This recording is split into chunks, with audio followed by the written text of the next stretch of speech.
It's time for the Saint of the Day!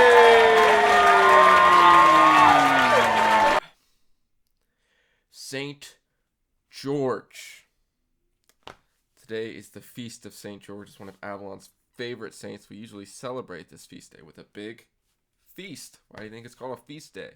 He is known for being the dragon slayer. I'm sure you've seen the image of him on a horse slaying a dragon with a spear or a sword. He's the patron saint of England, and he's often depicted with the English flag, well, the St. George English flag, which is the white with the red cross. What we actually know about the real life of St. George is very little. We know that he was a martyr. We know that he lived in Lydda, which was in Palestine, and he was probably alive before Constantine. Other than that, we don't know very much about him. However, the story or legend of the dragon slaying is still awesome, and I'm going to tell it.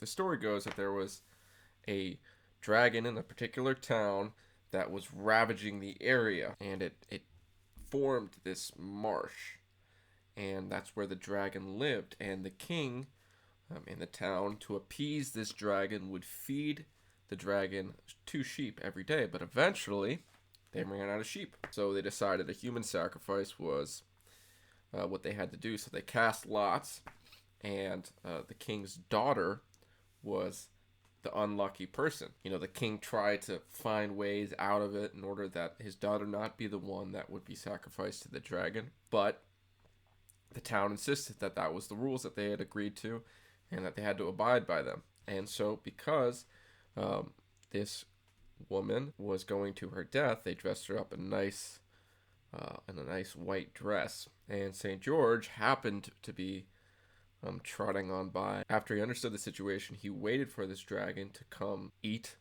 this princess. When the dragon finally came, he slayed it. Well, actually, depending on the story, he slays it or he captures it and slays it later, and he uses a sign of a miracle that he carries with him the power of God, and many men convert.